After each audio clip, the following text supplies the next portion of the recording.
بسم اللہ الرحمن الرحیم۔ السلام علیکم۔ میری سوتیلی ماں کو نہ جانے میرے وجود سے کیوں اتنی نفرت تھی، اور وہ اپنی اس نفرت کا اظہار کرنے میں ذرا دیر نہ لگاتی۔ مجھ سے کوئی معمولی سی غلطی بھی ہو جاتی تو فوراً ہی وہ 2 ہاتھ میرے چہرے پر جڑ دیتی۔ میرے جسم کا کوئی حصہ ایسا نہ تھا جہاں پر کسی چوٹ کا نشان نہ ہو۔ جب میں اسکول جاتی ہوں تو میری کلاس کی لڑکیاں مجھے کہتی ہیں کہ لائبہ، تمہاری ماں تو سوتیلی ہے نا، جیسے سنڈریلا کی ماں سوتیلی ہوتی ہے، بہت ظالم اور ڈراؤنی، تو تم بھی سنڈریلا ہوئی نا۔ ان کی بات پر میں دکھ سے مسکرا دیتی۔ رفتہ رفتہ میں اپنے آپ کو سنڈریلا ہی سمجھنے لگی تھی کہ کوئی شہزادہ آئے گا اور ایک نہ ایک دن مجھے اپنی ماں کے ظلم و ستم سے بچا کر اپنے ساتھ لے جائے گا۔ ان کی مار کھا کھا کر ویسے بھی میں بہت ڈھیٹ ہو گئی تھی۔ جب میں 4 سال کی تھی ابا نے تب ان سے شادی کی تھی۔ وہ پہلے سے ہی طلاق یافتہ لڑکی تھی۔ ان کے ساتھ 2 بچے بھی آئے تھے جو میرے سوتیلے بہن بھائی تھے۔ میں تو ہمیشہ سے ہی اپنی سوتیلی ماں اور بہن بھائیوں سے محبت کرتی تھی، پر وہ نہ جانے کیوں مجھے اتنی نفرت کی نگاہ سے دیکھتے تھے، جیسے انہوں نے نہیں بلکہ میں نے ان کے حق پر ڈاکہ ڈالا ہے۔ یہ سب میں 4 سال کی عمر سے برداشت کر رہی تھی۔ میں دیکھتی کہ جیسے ہی ابا ادھر ادھر ہوتے تو میری سوتیلی ماں کبھی مجھے چٹکیاں کاٹ لیتی تو کبھی کمر پر تھپڑ مار دیتی۔ کم عمری اور نادانی کی وجہ سے میں سمجھ ہی نہیں پاتی تھی کہ آخر وہ میرے ساتھ ایسا سلوک کیوں کرتی ہے۔ پھر دھیرے دھیرے سمجھ آنے لگا جب ایک دن بڑے غور سے میں آئینے میں خود کو دیکھ کر سوچنے لگی کہ آخر ان کی نفرت کی وجہ کیا ہے۔ کیا میں بہت بدصورت ہوں؟ لیکن آئینہ تو صاف کہہ رہا تھا کہ میرے جیسی خوبصورتی میرے سوتیلے بہن بھائیوں میں ہرگز نہیں تھی۔ وہ کالی رنگت کے مالک تھے جبکہ میری سوتیلی ماں انتہائی سانولے رنگت کی حامل عورت تھی۔ اس دن اس بات کا احساس ہونے پر میں نے سب سے چھپ کر اماں کے صندوق سے ان کی تصویر نکالی، پھر اپنی سگی ماں کی تصویر کو غور سے دیکھتے ہوئے سوچنے لگی کہ میں بالکل اپنی ماں پر گئی ہوں۔ بڑی بڑی سیاہ آنکھیں، سفید رنگت اور کالے سیاہ بال۔ میری سوتیلی بہن جو بالکل میری ہم عمر تھی، ہم دونوں ایک ساتھ ہی اسکول میں داخل ہوئے تھے۔ اسی دن کلاس کی لڑکیوں نے بولنا شروع کر دیا کہ لائبہ تم کتنی خوبصورت ہو، جبکہ تمہاری بہن تو تم سے بالکل بھی نہیں ملتی۔ پھر محلے کی ایک لڑکی سب سے کہنے لگی، ارے یہ ریدا تو اس کی سوتیلی بہن ہے، اسی لیے تو نہیں ملتی۔ تمہیں نہیں پتا کہ لائبہ کی سگی ماں بہت سالوں پہلے فوت ہو گئی تھی، پھر اس کے ابو نے دوسری شادی کی ہے۔ یوں اسکول کے بچے بچے کی زبان پر میری کہانی تھی۔ ریدا اسی دن سے مجھ سے نفرت کرنے لگی۔ پھر اس نے ضد کی کہ میں ہرگز لائبہ کے اسکول میں نہیں پڑھوں گی کیونکہ لڑکیاں مجھے وہاں میری کم صورتی کا طعنہ دیتی ہیں۔ اس نے جھوٹ موٹ ابا کو کہہ دیا کہ اس نے ساری اسکول کی لڑکیوں کو بتا رکھا ہے کہ میں اس کی سوتیلی بہن ہوں، اور سب کو کہتی ہے کہ میری بہن دیکھو کتنی کالی ہے، جبکہ میں تو بہت گوری رنگت کی ہوں۔ ابا نے اس دن مجھے بہت مارا تھا۔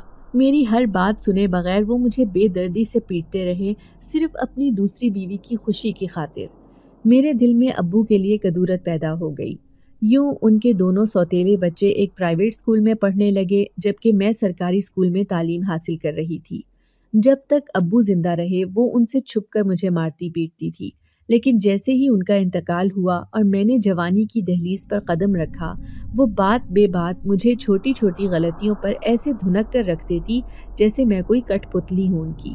بلا وجہ کی مار کا مجھ پر اس قدر سنگین اثر ہوا کہ میں کسی کے سامنے ہی نہ آ سکتی تھی۔ جب بھی کوئی مجھ سے بات کرنے کی کوشش کرتا تو میرا وجود کانپنے لگ جاتا، ہاتھ پاؤں ٹھنڈے ہو جاتے اور میں کسی کو سامنے سے جواب بھی نہیں دے سکتی تھی۔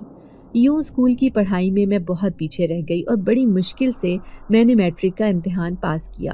اس کے بعد کوئی دن ایسا نہ تھا جب میں نے گھر سے باہر قدم نکالا ہو، کیونکہ میری سوتیلی ماں نے پورے گھر کی ذمہ داری میرے سر پر ڈال دی تھی، چاہے وہ ناشتہ ہو، کھانا پکانا یا پھر کپڑے دھونا۔ یہ سارے کام میں اکیلی کرتی تھی، جبکہ وہ تینوں ماں بیٹیاں عیش کرتی۔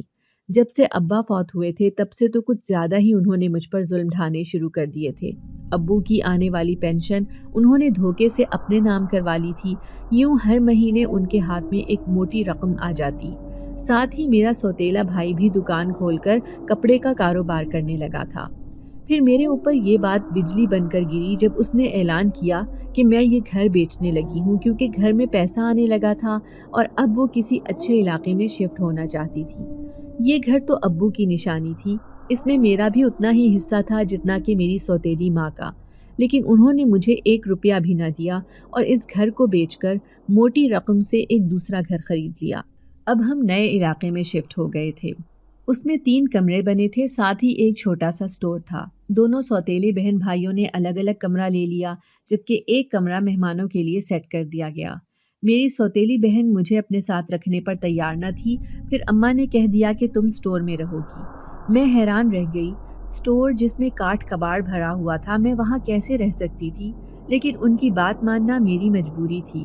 اس گھر میں آئے ہوئے ابھی 2 دن ہی ہوئے تھے جب ایک دن اچانک پڑوس کی ایک عورت آئی اور اماں سے کہنے لگی کہ بہن، یہ گھر تم نے کیوں خرید لیا؟ یہ تو پچھلے 10 سال سے خالی ہے اور اس کے بارے میں تو عجیب عجیب سی باتیں مشہور ہیں۔ کیا تمہیں ابھی تک کچھ ایسا ویسا محسوس نہیں ہوا؟ اماں ان کی باتیں سن کر چونک گئی، پھر کہنے لگی نہیں، اگر ہوگا بھی تو ہمیں کوئی فرق نہیں پڑتا۔ یہ گھر ہمیں بہت اچھی قیمت پر ملا ہے۔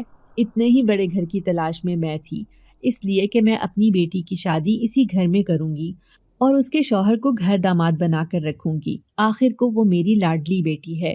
وہ عورت مجھے دیکھتے ہوئے کہنے لگی، ماشاءاللہ تمہاری بیٹی تو بہت خوبصورت ہے، بالکل چاند کا ٹکڑا ہے۔ اس کی بات سن کر میری سوتیلی ماں نے منہ پھیر لیا، پھر اسے غصے سے کہنے لگی، میں اس بیٹی کی نہیں، اپنی سگی بیٹی کی بات کر رہی ہوں۔ وہ دیکھو، وہ ہے میری سگی بیٹی۔ اس نے سامنے سیڑھیوں سے اترتی ردا کی طرف اشارہ کیا تھا۔ اس عورت نے سر ہلا دیا تھا، لیکن میں نے دیکھا کہ مجھے دیکھ کر اس کی آنکھوں میں عجیب سی چمک آئی تھی۔ پھر ردا خوشی خوشی اپنی ماں سے کہنے لگی، اماں اوپر بھی چھت پر ایک کمرہ بنا ہوا ہے۔ تو اماں اسے کہنے لگی کہ ہرگز نہیں، تمہیں اس کمرے میں جانے کی کوئی ضرورت نہیں۔ مالک مکان نے مجھے پہلے ہی کہہ دیا تھا کہ کوئی بھی اس کمرے کو نہیں کھولے گا۔ آج کے بعد تم اوپر نہیں جاؤ گی، اور اگر صفائی وغیرہ کرنی ہوگی یا کپڑے سکھانے ہوں گے تو لائبہ ہی اوپر جا کر سکھائے گی۔ ان کی بات سن کر تو میں بری طرح گھبرا گئی۔ آخر مالک مکان نے اس کمرے میں جانے سے کیوں منع کیا تھا اور میں اکیلی چھت پر کیسے جا سکتی تھی؟ اگر ایسی ویسی کوئی بات تھی تو اماں کو یہ گھر خریدنے کی ضرورت ہی کیا تھی؟ جب سے وہ عورت جنات کے خلاف دل میں وہم ڈال کر گئی تھی، تب سے مجھے خوف آنے لگا تھا، اور میں تو پھر ویسے ہی سٹور میں سوتی تھی۔ پھر ایک دن میں سوئی تو چھت سے عجیب سی آوازیں آنے لگی۔ میں فوراً ہی اٹھ کر بیٹھ گئی تھی، سوچنے لگی کہ نہ جانے یہ آوازیں کسی اور کو بھی آ رہی ہیں یا صرف مجھے ہی سنائی دے رہی ہیں۔ میں بری طرح گھبرا گئی تھی، ایسے لگ رہا تھا جیسے چھت پر کوئی تیز تیز پاؤں مار کر چل رہا ہو۔ میرا وجود پسینے سے بری طرح بھیگ گیا جب اچانک ہی کمرے کا بلب بند ہو گیا۔ سٹور میں گھپ اندھیرا چھا گیا تھا، اوپر سے کاٹ کباڑ کی وجہ سے ویسے ہی یہ بالکل بند تھا۔ نہ اس میں ہوا کا کوئی گزر تھا اور نہ ہی سکون سے سونے کی جگہ۔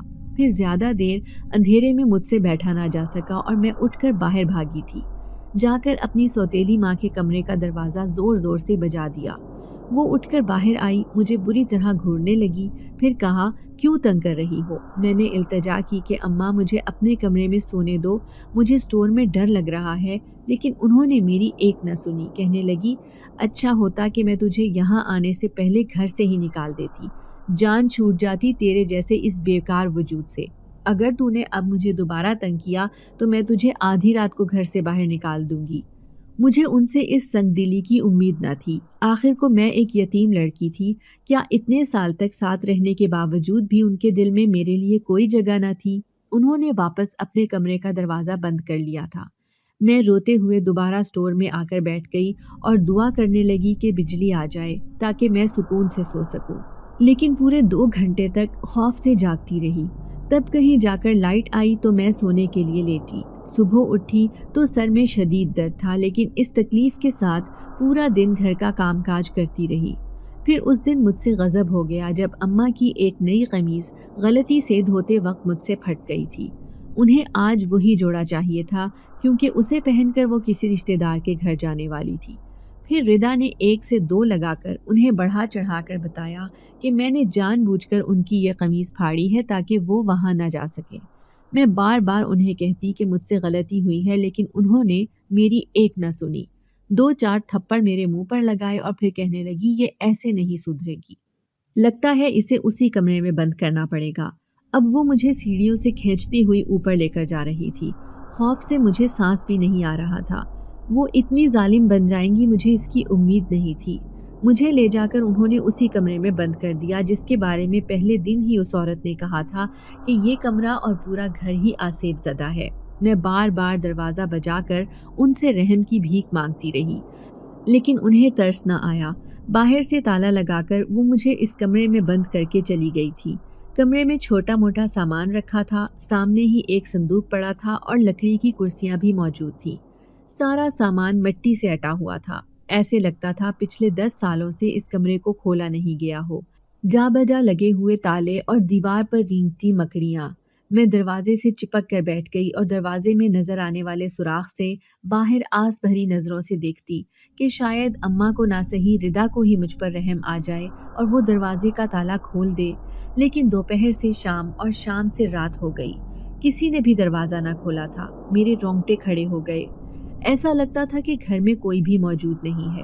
اس کا مطلب تھا کہ وہ سب اپنے رشتہ دار کے گھر چلے گئے تھے، مجھے اس کمرے میں بند کر کے خود باہر چلے گئے۔ میں بری طرح سے سسکنے لگی، ایسے لگتا کہ جیسے اس اندھیرے سے ابھی کوئی نکل کر آ جائے گا اور مجھے پورے کا پورا سالم نگل لے گا۔ چاند کی دھیمی دھیمی روشنی چھت کے صحن پر پڑ رہی تھی۔ میں دروازے کی جھریوں سے باہر کی منزل پر نگاہ ٹکائے بیٹھی تھی کیونکہ پیچھے دیکھنے کی تو ہمت ہی نہیں تھی۔ پیچھے گھپ اندھیرے میں ایسے لگتا تھا جیسے کوئی سایہ کھڑا ہے جس کی کالی آنکھیں مجھے گھور رہی ہیں۔ میں دل ہی دل میں ابا کو یاد کرتے ہوئے کہنے لگی کہ کاش آپ مجھے بھی اپنے ساتھ لے جاتے، نہ میں آج زندہ ہوتی اور نہ میرا یہ حال ہوتا، یا پھر میں اماں کے ساتھ پیدا ہوتے ہی مر جاتی تو اتنی گھٹن والی زندگی نہ گزار رہی ہوتی۔ بھوک پیاس اور اکیلے پن کے خوف نے مل کر مجھے عجیب نفسیاتی اور پاگل بنا دیا تھا۔ میں زیر لب بڑبڑا کر کہنے لگی کہ اللہ مجھے ہمت اور طاقت دے تاکہ میں آج رات اس کمرے میں گزار سکوں۔ ابھی تھوڑی دیر ہی گزری تھی کہ اچانک کمرے میں رکھی کرسی خود بخود زور سے ہلی تھی، جیسے کسی نے اسے کھینچا ہو۔ میری سانسیں گھٹ کر رہ گئی تھی، میں اتنی خوفزدہ تھی کہ چیخ کی آواز بھی منہ سے نہیں نکلی تھی۔ میں نے گھٹنوں میں منہ چھپا لیا، تبھی صندوق کے اوپر رکھی ہوئی ایک پرانی سی کتاب خود بخود وہاں سے گری۔ اس کے گرنے کی آواز باقاعدہ میرے کانوں میں سنائی دی تھی۔ ہلکی ہلکی روشنی میں کمرے کا منظر صاف دکھائی دے رہا تھا۔ کمرے میں جو بھی مخلوق تھی وہ مجھے اپنی موجودگی کا احساس دلا رہی تھی، شاید میری دہشت اور خوف سے لطف اندوز ہو رہی تھی، تبھی تو بار بار اپنے آپ کو ظاہر کرنے کی کوشش کر رہی تھی۔ اچانک ہی لکڑی کی کرسی سیدھی ہوئی جیسے اس پر کوئی بیٹھا ہو۔ اس کا رخ بالکل میری طرف تھا، لیکن زمین پر پڑنے والا سایہ میں نے اپنی آنکھوں سے دیکھ لیا۔ میں خوف سے تھر تھر کانپنے لگی۔ اب مجھے پورا یقین ہو گیا تھا کہ کوئی تو اس کمرے میں ضرور موجود ہے، بھلے وہ انسان نہیں لیکن کوئی دوسری مخلوق ہے جو مجھے ڈرانے کی کوشش کر رہی ہے۔ میں بلند آواز سے چیخیں مارنا چاہتی تھی لیکن میرے منہ سے آواز نہیں نکل رہی تھی۔ آواز حلق میں گھٹ کر رہ گئی تھی اور بھاگتی کیسے؟ باہر سے تو سوتیلی ماں نے تالا لگا دیا تھا، یہ دروازہ تو اب کھلنے والا تھا ہی نہیں۔ زمین پر پڑنے والا سایہ اب لمبا ہوتا ہوتا چھت سے جا لگا تھا۔ میں نے دونوں ہاتھوں سے چہرہ چھپا لیا تھا، مزید دیکھنے کی تاب مجھ میں نہیں تھی۔ میں زور زور سے دروازہ بجانے لگی، سوچا کہ گھر والے نہ سہی، ہو سکتا ہے کہ کوئی محلے پڑوس کا آدمی ہی میری آواز سن لے اور باہر سے یہ تالا توڑ ڈالے۔ میں پیچھے مڑ کر دروازہ بجا رہی تھی کہ اچانک کسی نے میرے کندھے پر ہاتھ رکھا تھا۔ اس کا بھاری ہاتھ میرے کندھے پر ڈلا تھا جس کے بوجھ سے میں جھکتی جھکتی نیچے بیٹھ گئی۔ میں روتے روتے کہنے لگی، کون ہے یہاں؟ خدا کے لیے مجھے مت ڈراؤ، ایسا نہ ہو کہ میں خوف سے ہی مر جاؤں، مجھ پر رحم کرو۔ جواب میں کسی کے ہنسنے کی ہلکی سی آواز ابھری تھی جو اندھیرے میں غائب ہو گئی۔ تھوڑی ہی دیر کے بعد اندھیرے میں ایک آواز ابھری تھی، کیا تم اس کمرے سے باہر جانا چاہتی ہو؟ یہ بات سن کر میں حیران رہ گئی۔ کیا اس کمرے میں رہنے والی مخلوق میری پریشانی کو سمجھ رہی تھی؟ میں نے بڑی مشکل سے اپنی آواز نکالی اور کہا، ہاں، کسی طرح کر کے مجھے اس کمرے سے باہر جانے دو، میں دوبارہ یہاں کبھی نہیں آؤں گی۔ جواب میں غصے بھری آواز ابھری اور جواب آیا، نہیں، تمہیں ہر روز یہاں پر آنا ہوگا، تبھی میں تمہیں اس کمرے سے باہر جانے دوں گا۔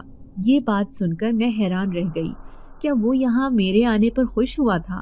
پھر میں ڈرتے ڈرتے کہنے لگی، ٹھیک ہے، آج مجھے جانے دو، لیکن میں وعدہ کرتی ہوں کہ روزانہ میں اس کمرے میں ضرور آیا کروں گی۔ میری بات کے جواب میں خوشی بھری آواز آئی جو مجھ سے کہنے لگی، ٹھیک ہے، تم نے روزانہ رات کے 12 بجے کے بعد اس کمرے میں آنا ہوگا، اگر نہیں آئی تو میں تمہیں اٹھا کر لے آؤں گا۔ تم تو ایک بہت پیاری کسی شہزادی کی طرح ہو، تمہیں دیکھ کر میرے دل میں خواہش اٹھتی ہے کہ تمہیں بار بار دیکھوں۔ وہ ایک سحر انگیز آواز تھی جس نے مجھ پر جادو سا کر دیا تھا۔ میں گم سم سی کھڑی رہ گئی۔ آج سے پہلے یہ بات مجھے کسی نے نہ کہی تھی۔ اچانک ہی کمرے کا دروازہ کھل گیا تھا۔ باہر سے تو تالا لگا تھا، خود بخود دروازے کا کھلنا یہ بتا رہا تھا کہ اس کمرے میں موجود مخلوق بہت طاقتور ہے، جو اپنی طاقت سے کچھ بھی کر سکتی ہے۔ میں جلدی سے باہر آئی، لیکن ڈرتے ڈرتے ایک بار پیچھے مڑ کر دیکھا تھا۔ دروازہ خود بخود بند ہو گیا تھا، ساتھ ہی نیچے پڑا تالا بھی اسی دروازے پر لگ گیا۔ میں نے جانے کے لیے قدم بڑھائے تو اچانک پیچھے سے آواز آئی تھی، یہ راز اپنے دل میں رکھنا کہ میں یہاں پر موجود ہوں، اگر کسی کو بتایا تو مجھ سے برا کوئی نہ ہوگا۔ اب اس کی ڈراؤنی آواز ابھری تھی۔ میں نے جلدی سے اس سے وعدہ کیا اور تیز تیز سیڑھیاں اترتی نیچے صحن میں آ کر بیٹھ گئی۔ اماں نے سارے کمروں میں تالا ڈال رکھا تھا، صرف ایک سٹور ہی کھلا پڑا تھا۔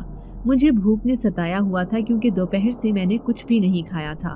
کچن کا دروازہ کھلا تو اس نے ایک نوالا بھی نہیں رکھا تھا، نہ ہی سالن تھا اور نہ روٹی موجود تھی، تو گویا یہ رات مجھے بھوکے پیٹ ہی کاٹنی تھی۔ میں مایوسی سے سٹور میں آ گئی۔ جیسے ہی دروازہ کھولا کھانے کی لذیذ خوشبو محسوس ہوئی تھی۔ میں اپنے بستر پر گئی تو حیران رہ گئی۔ سامنے ہی ٹرے میں لذیذ کھانا اور فروٹ موجود تھے۔ اچانک ہی مجھے اپنے اعصاب بھاری محسوس ہوئے۔ جیسے ہی میں نے ٹرے ہٹا کر دیکھی، اس کے نیچے ایک سفید کاغذ رکھا تھا۔ کاغذ اٹھا کر پڑھا جس کی تحریر کچھ یوں تھی، جن ذات کی طرف سے اپنی شہزادی کے لیے چھوٹا سا تحفہ۔ میں خوف سے تھر تھر کانپنے لگی۔ جن ذات کا مطلب اچھی طرح جانتی تھی۔ تو کیا یہ سب اہتمام اسی نے کیا تھا؟ وہ بھی میرے لیے؟ کیا میں اس کے لیے اتنی خاص تھی؟ مجھے اپنی ذات پر یقین نہ آیا تھا۔ آج تک کسی نے بھی مجھے عزت کے قابل نہ سمجھا تھا۔ اس گھر میں پیٹ بھر کر روٹی ہی مل جاتی، یہی میرے لیے بہت تھا۔ بچپن سے آج تک میں نے ردا کی اترن پہن کر ہی گزارا کیا تھا۔ میں اپنی ذات کو بہت حقیر سمجھتی تھی، لیکن آج یہ لذیذ کھانا اور پھل دیکھ کر مجھے ایسے لگا جیسے وہ جن ذات میرے لیے بہت خاص ہو گیا ہے۔ میں نے کھانا کھا کر خدا کا شکر ادا کیا اور پھر بستر پر لیٹ گئی۔ مجھے اپنی بچپن کی سہیلی کی بات یاد آئی جو وہ مجھے کہا کرتی تھی کہ لائبہ، تمہاری زندگی میں بھی ایک شہزادہ آئے گا جو تمہاری ساری پریشانیوں کو ختم کر کے تمہیں اپنے ساتھ لے کر چلا جائے گا۔ آج اس کی یہ بات یاد کر کے میرے ہونٹوں پر مسکراہٹ آ گئی تھی۔ تو کیا وہ جن زادہ میرا شہزادہ بن کر آیا ہے؟ ویسے بھی اس کاغذ میں اس نے مجھے شہزادی کہا ہے۔ اب میں خود بخود مسکرانے لگی تھی۔ پہلی بار زندگی میں اطمینان سے بستر پر لیٹی حسین خواب دیکھ رہی تھی، ورنہ آج سے پہلے تو میری آنکھوں نے کبھی اتنے حسین سپنے سجائے ہی نہیں تھے۔ میری اتنی اوقات نہیں تھی کہ میں اپنی زندگی کے بارے میں کچھ اچھا سوچ سکتی۔ جب سے اسکول چھوڑا تھا کبھی اپنی دوست سے ملاقات تک نہ کی، حالانکہ دل تو بہت چاہتا تھا، اور کبھی کبھار میری دوستیں ملنے آ جاتی تو میری سوتیلی ماں انہیں دروازے سے ہی باہر بھگا دیا کرتی تھی۔ میری دوستوں کو بھی معلوم تھا کہ میری اس گھر میں کیا عزت ہے۔ آج میں سکون کی نیند سوئی تھی، لیکن صبح اٹھی تو گھر میں ایک ہنگامہ مچا تھا۔ میری سوتیلی ماں حیران تھی کہ رات کو تالا کس نے کھولا تھا۔ وہ مجھ پر طرح طرح کے الزامات لگا رہی تھی۔ کبھی کہتی کہ ضرور تیرا یار آیا ہوگا جس سے تو نے تالا کھلوا لیا، کبھی کہتی کہ تو نے کسی کو فون کر کے بلایا ہوگا۔ غرض کہ انہوں نے پورا سٹور چھان مارا اور کہنے لگی، دکھا مجھے موبائل جو تو نے اپنے کمرے میں چھپا رکھا ہے۔ پھر انہوں نے ساری تحقیقات کر لی، لیکن میرے پاس سے کچھ برآمد نہ ہوا تھا، اور ہوتا بھی کیسے؟ میری مدد کرنے والا تو ایک جن ذات تھا جو سب کی نظروں سے پوشیدہ اسی گھر میں رہتا تھا۔ اس کا راز صرف میں ہی جانتی تھی۔ اب دونوں ماں بیٹی مجھے مشکوک نظروں سے دیکھتی رہتی، ساتھ ہی میرا سوتیلا بھائی جو اپنی ماں سے کہنے لگا تھا کہ اس کی شادی کہیں پہ بھی کرنے کی ضرورت نہیں، آپ اسے میری دلہن بنا دینا۔ یہ سن کر تو اس کی ماں اور بھی دشمن ہو گئی تھی میری۔ میں سوچ بھی نہیں سکتی تھی کہ بچپن سے جسے میں سگے بھائی کی نظر سے دیکھتی آئی تھی، وہ بڑے ہو کر مجھے اس خواہش کا اظہار کر دے گا۔ اس کا باپ اور ماں دونوں ہی الگ تھے۔ میں نہیں جانتی تھی کہ وہ بچپن سے ہی مجھے پسند کرنے لگا تھا۔ میں اسے بھائی کی نظر سے دیکھتی تھی، جبکہ وہ مجھے کسی اور نظر سے دیکھتا تھا۔ تبھی تو دونوں ماں بیٹی کو حسد کی آگ نے جکڑ لیا تھا۔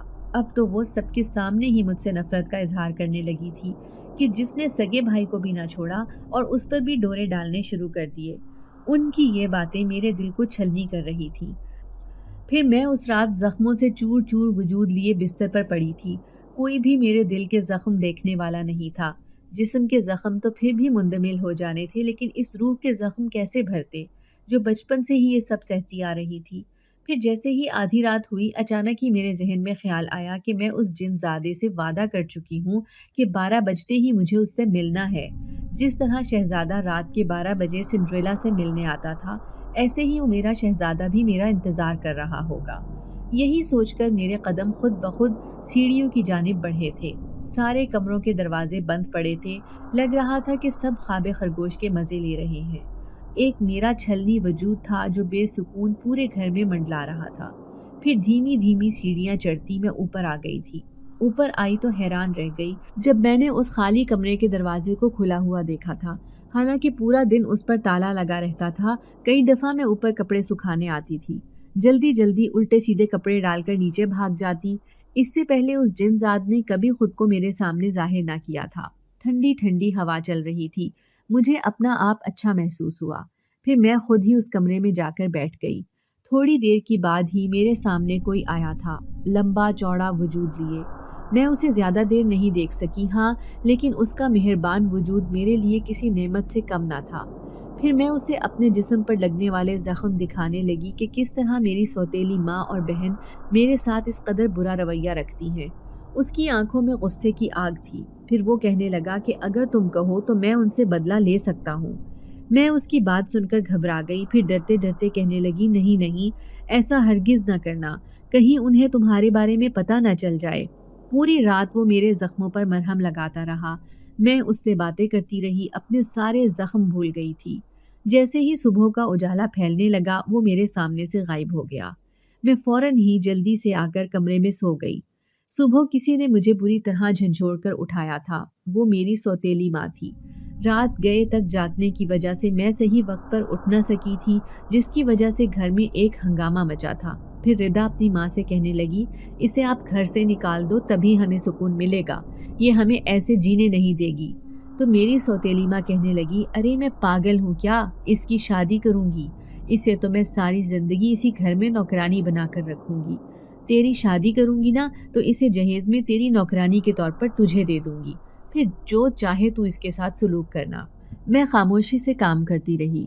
دونوں ماں بیٹی میرے خلاف دل میں اتنا زہر بھر رکھتی تھی، مجھے اس کا اندازہ نہیں تھا، اور میں نے ان کی پرواہ کرنا چھوڑ دی تھی۔ وہ بول بول کر خود ہی چپ ہو جاتی اور میں چپ چاپ اپنا کام کرتی رہتی۔ لیکن جیسے ہی رات کے 12 بجتے میں اپنے جنزاد کے پاس چلی جاتی تھی۔ اس سے بات کر کے میں خود کو ہلکا پھلکا محسوس کرتی۔ جب بھی بھوکی ہوتی وہ مجھے اپنے ہاتھوں سے کھانا کھلاتا۔ میں نے اب اس سے ڈرنا چھوڑ دیا تھا۔ میں خود کو سنڈریلا اور اسے اپنا شہزادہ سمجھتی تھی۔ گھر سے باہر قدم بھی نہیں رکھا تھا اور نہ ہی زیادہ باہر کی دنیا کے بارے میں جانتی تھی۔ محبت کیا ہوتی ہے یہ مجھے جنزاد سے ملنے کے بعد معلوم ہوا۔ اب میں شدت سے رات کے 12 بجنے کا انتظار کرتی۔ پھر ایک دن جنزاد نے میرا پھٹا ہوا لباس دیکھ لیا جس میں جگہ جگہ سوراخ ہوئے پڑے تھے۔ ویسے بھی وہ لباس بہت زیادہ بوسیدہ ہو چکا تھا۔ جگہ جگہ سے ٹانکے لگانے کے بعد میں اسے پہنتی تھی۔ جب دوسرے دن رات کے 12 بجے میں اس کے پاس گئی تو اس نے مجھے ایک خوبصورت لباس دیا۔ اس کی چمک چاند کی روشنی میں جگمگا رہی تھی۔ نیلے رنگ کا وہ سوٹ دیکھ کر میں خوشی سے پاگل ہو گئی، لیکن پھر فوراً ہی گھبرا گئی اور اسے کہنے لگی کہ اگر میں نے اسے پہنا تو وہ دونوں میرا جینا حرام کر دیں گی۔ انہوں نے مجھ سے یہ سوٹ چھین لینا ہے۔ وہ جنزاد مسکرایا، پھر کہنے لگا، ایسا نہیں ہو سکتا، اس سوٹ کو میں نے صرف تمہارے لیے بنوایا ہے۔ اگر کسی دوسرے نے یہ پہنا تو اس کے جسم میں کانٹے چبھنا شروع ہو جائیں گے۔ دیکھنا وہ یہ سوٹ خود ہی تمہیں واپس دے کر جائے گی۔ میں اس کی بات سن کر مسکرا دی۔